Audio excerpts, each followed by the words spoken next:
Oke, halo semuanya, apa kabar? Balik lagi sama gua. Jadi akhirnya ada sebuah keyboard pre-built lokal yang sangat menarik perhatian gua, gitu. Dan kalau ngomongin soal keyboard pre-built lokal di scene-scene ini tuh bisa dibilang belakangan lagi gitu-gitu aja. Secara fitur mirip-mirip, terus juga secara harga ya bisa dibilang cukup bersaing-bersaing gitu lah. Dan kali ini ada yang benar-benar menarik perhatian gua karena dia ini punya satu fitur yang menurut gua secara inovasi cukup berbeda gitu ya, dan fitur ini adalah dual mounting system, yang dimana dual mounting system ini artinya dalam satu keyboard ini ada dua jenis mounting style yang bisa dipakai gitu ya. Dan ini bisa dibilang menurut gue cukup spesial karena untuk sebuah keyboard pre-built fitur ini tuh jarang banget ada, dan biasanya baru bisa ditemuin di keyboard custom yang harganya itu udah di levelnya antusias. Dan paling yang agak budget sedikit yang cukup terjangkau itu adalah Neo 65 yang kemarin itu sempat gue bahas, itu pun harganya 1,5 sampai 1,8 juta barebone. Dan keyboard yang gue maksud ini adalah Phanteks MaxFit 70, yang dimana dual mounting sistemnya ini adalah si MaxFit 70 ini punya satu, yang pertama adalah sistem mounting gasket mount, dan yang kedua adalah sistem mounting top mount yang secara harga juga cukup mengagetkan, yaitu cuma di 1 juta pas aja guys. Dan ini juga sudah pre-built atau sudah siap dipakai tanpa harus beli apa-apa lagi. Nah, jadi yang pertama buat layoutnya sendiri, si MaxFit 70 ini punya total key 69 sebenarnya. Cuman mungkin Phanteks namainnya MaxFit 70 karena menganggap si knobnya itu juga jadi satu kesatuan key juga. Jadi makanya kenapa namanya MaxFit 70. Cuman ya nggak apa-apa. Dan secara layout ini sebenarnya dia ini masih masuk keluarga 65% sih, kayak keyboard model Magic Force 68, Iki 68, atau bahkan kayak Kudu Arcadia. Yang dimana dia itu secara layout itu kayak 65, cuman dia lebih digeser ke kanan sedikit, dan dia itu ada ekstra 4 key di atas navigation clusternya, dan ada knobnya juga di bagian atas arrow-nya itu. Paling yang perlu di note dari layoutnya itu adalah karena si Phanteks ini memaksakan menggunakan modifier bawah kanan itu 1U, totalnya ada 4, yaitu Alt, Fn, menu, dan juga control, dan mereka tetap stay pakai spacebar 6,25U.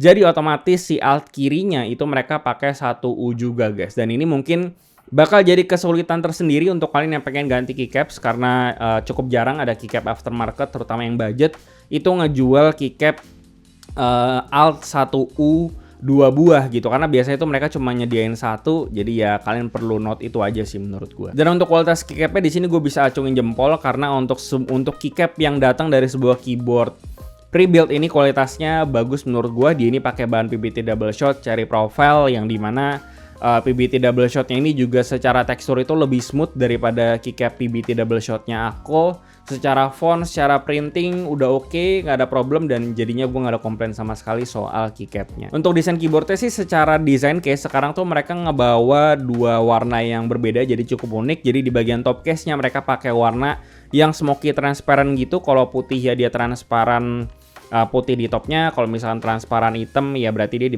dia transparan smoky hitam di bagian atasnya. Sementara untuk bawahnya itu mereka pakai warna solid gitu. Jadi ya perpaduan warnanya menurut gue di sini cukup unik bisa dibilang. Lalu secara branding sekarang juga jadi jauh lebih minimal, dan secara detail pun mereka juga cukup mikirin kombinasi warna knob terhadap si keycapnya. Sekarang kalau yang versi warna biru sama merah itu mereka pakai knob yang warna merah, begitu juga dengan warna-warna yang lain. Jadi gue cukup apresiasi hal ini, dan menurut gue si MaxFit 70 ini secara desain keseluruhan ini jauh lebih baik directionnya dibandingkan dengan produk-produk mereka yang sebelumnya. Secara material case di sini mereka pakai bahan ABS yang di injection mold, jadi secara presisi injection mold itu bagus secara presisi, dan finishingnya pun bahkan menurut gue ini lebih oke daripada keyboard mereka yang sebelumnya. Untuk fitur-fitur wireless kurang lebih dia sama ya kayak sebelum-sebelumnya. Dia bisa 3 koneksi, bisa dongle 2,4 GHz, bisa Bluetooth 5, bisa wire juga. Untuk koneksi dongle-nya sendiri tuh di sini cukup pinter, karena di sini untuk nyimpan si dongle-nya itu mereka ada kasih satu buah kompartemen yang bisa kalian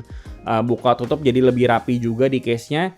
Dan secara koneksi 2,4 GHz tentu lebih baik daripada koneksi Bluetooth, yang dimana secara delay-delayan menurut gue udah kayak kabel. Cuman di setup gue sendiri itu nggak ada intervensi sinyal, cuma baik lagi beda setup bisa beda kasus, karena di setup gue sendiri kan internetnya gue pakai kabelan, jadi gue nggak pernah nemuin isu itu. Lain cerita kalau kalian mungkin pakai wifi atau pakai laptop.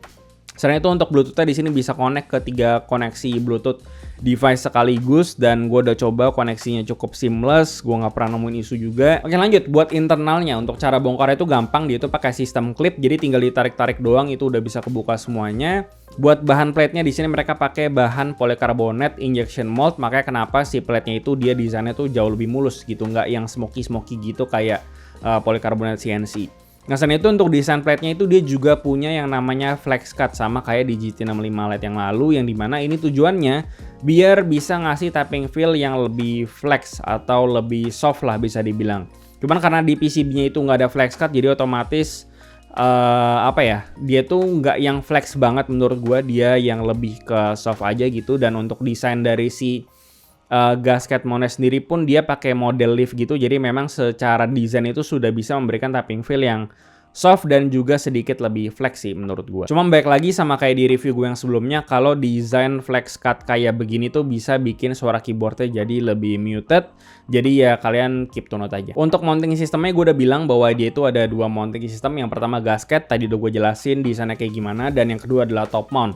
Nah, yang untuk top mount ini tuh dia untuk mounting pointnya itu dia seperti biasa buat kalian nggak ngerti, jadi di plate-nya itu ada kayak semacam lubang screw, yang dimana ini fungsinya nanti bakalan si plate-nya itu kita screw ke bagian atas case-nya dan jadilah namanya top mount gitu. Dan secara default si mounting systemnya itu berada pada posisi gasket mount gitu. Dan untuk screw dari si top mount sendiri itu kita ada dapat dari aksesori boxnya, itu kalian bisa buka aja ada di situ. Lalu untuk mounting point-nya itu ada banyak banget guys. Untuk yang gasket mount itu ada total 12 leaf, dan sementara untuk si top mount-nya itu total ada 10 titik untuk si screw-nya bisa masuk. Dan ini bisa dibilang banyak banget ya, karena kalau untuk keyboard 65% yang gue tahu itu biasanya paling totalnya ada 5-6 mounting point, sementara ini ada 10 bahkan untuk yang si top mount-nya, dan ini bakal nanti ngaruh ke suara sama ke tapping feel-nya juga. Untuk bahan gasketnya sendiri kan tadi gue udah bilang ini tuh mereka pakai bahan poron gasket yang dilem ke bagian atas plate dan juga bawah case-nya. Dan ini sebenarnya agak kurang tepat menurut gua, apalagi dia menggunakan sistem dual mounting, dan satunya lagi itu adalah sistem top mount. Yang dimana kalau kita pakai top mount itu secara logika kita itu harus ngelepas si poron gasketnya yang dilem ke plate sama case-nya. Jadi kalau misalnya kita mau pakai top mount-nya, kita harus ngebuka dulu tuh si poron gasketnya, yang dimana berarti kalau kita lepas si poron gasketnya, ya lemnya nanti jadi nggak bisa kepakai lagi, karena kemungkinan besar bakalan langsung rusak gitu. Dan ini agak gue sayangkan sebenarnya, karena menurut gue ini tuh bisa pakai material yang lebih ramah gitu. Contohnya kayak bisa pakai silicone gasket kayak yang ada di Neo 65 atau kayak di Cycle 7 atau kayak di QK series itu juga bisa. Jadi tinggal cabut pasang doang, nggak perlu dilem, tinggal gonta-ganti mounting, itu juga lebih mudah gitu tanpa harus ngebuang si poron gasketnya. Dan hal ini pun udah sempat gue bilangin atau gue suggest ke pihak Fantech untuk mereka bisa ngejual si poron gasketnya secara terpisah, jadi kalian tungguin aja. Cuman memang langkah paling aman itu adalah menggunakan, kalau kalian pengen pakai top mount-nya ya poron gasketnya nggak usah dicopot, tinggal screw aja. Cuman ya tapping feel-nya nanti bakalan beda sih sama top mount ya, karena itu kan jadinya dua-duanya dipakai. Selain itu yang perlu di note adalah menurut gua metode assembly dari si keyboard ini itu menurut gua agak kurang ideal buat sistem metode mounting top mount ini gitu. Karena kan kalau misalkan kita pakai top mount otomatis si plate dan juga si top case-nya itu kan bakal jadi satu kesatuan gitu. Dan kalau misalnya kita udah pasang dan kita pengen bongkar lagi, kita kan sebenarnya untuk metode clip itu yang tinggal ditarik doang, itu kan kita membutuhkan satu media untuk kita taruh tekanan ke bawah dan kita tarik ke si top case-nya. Dan sementara kalau jadi satu kayak begini itu tuh jadi susah banget buat dibuka, dan ini sudah gua alamin di salah satu unit review gua, dan ini jadinya susah banget buat dibuka, mau dicongkel pun juga nggak bisa. Gue coba, udah gue coba pakai cara apapun, sangat susah banget buat gue buka, sampai akhirnya gue nyerah, gue nggak buka-buka lagi. Dari itu yang punya gue yang warna hitam yang gue pakein top mount. Cuman ya gue nggak tahu apakah gue belum nemu celahnya doang atau memang skill issue gue doang kayak gimana ya. Cuman hal ini perlu kalian note aja lah. Nah, secara tapping feel untuk yang versi gasket mount-nya menurut gue di sini udah bisa ngasih tapping feel yang soft dan minim kompresi. Dan menurut gue dari semua keyboard pre-built gasket mount yang pernah gue review, terutama yang lokal, cuman si Mas V70 ini doang yang menurut gue tapping feel-nya enggak generik. Karena yang pertama dia kompresinya lebih minim, jadi getarannya nggak begitu keredam. Dan intinya gue seneng lah ngetik di Maxfit 70 ini di mode gasket mount-nya. Lalu untuk top mount sendiri kan dia itu identik dengan tapping feel yang lebih solid gitu, dan ini cukup bisa di-deliver sama si Maxfit 70. Cuma memang karena faktor material top case-nya itu dari plastik, dan juga si plate-nya sendiri kan dari bahan polikarbonat yang plastik juga, jadi itu dia menurut gua secara tapping feel itu masih lebih soft sih dibandingkan dengan keyboard top mount yang biasanya itu sering gua temuin, meskipun si mounting point-nya itu ada banyak ya. Dan selain itu juga kalau dibandingkan antara gasket mount dan juga si top mount-nya, memang secara tapping feel si yang Maxfit 70 ini kerasa lebih solid atau lebih stiff gitu. Dan jujur gue pribadi malah lebih suka di metode atau di mode top mount-nya ini. Lalu buat solusi akustiknya di sini udah cukup lengkap. Dia udah ada platform, udah ada PE sheet juga di bagian atas PCB-nya, dan kita juga ada dikasih case foam juga, yang dimana case foam-nya itu di-include-kan dari kotaknya, jadi nggak langsung dipasang. Jadi kalian bisa mikir sendiri mau dipakai atau enggak, karena tanpa case foam ini pun dia suaranya udah nggak hollow. Lalu selain si case foam yang ada di paket pembeliannya, itu di paket pembeliannya juga ada kabel, ada switch keycap puller, ada baut buat top mount-nya. Dan yang paling gila adalah extra keycap yang mereka includein di keyboard ini bener-bener banyak banget. Bahkan kayaknya gue rasa ini tuh bisa buat satu keyboard TKL gitu. Dan dia bahkan ada F-row-nya, ada extra novelty yang mau kalian pakai, itu ada lengkap banyak banget di sini. Jadi gue sangat apresiasi kelengkapan yang dikasih sama si Maxfit 70 ini. Lanjut buat karakter suaranya, untuk yang versi Switch Phanteks Milky Brown, menurut gue secara karakter suara dan keseluruhan stok dari keyboardnya sendiri, ini tuh secara karakter dia tuh mengarah ke deep clack, dan dia ini suaranya cukup loud karena dia long pole seperti yang tadi udah gue bilang. Sementara untuk yang Milky Yellow sendiri, karena dia tidak long pole, dia ini suaranya memang tidak seloud yang Milky Brown, dan dia ini suaranya jadi jauh lebih deep lagi dan mungkin sudah mengarah ke agak talky ya. Dan buat suaranya kayak gimana, silahkan kalian dengerin sendiri.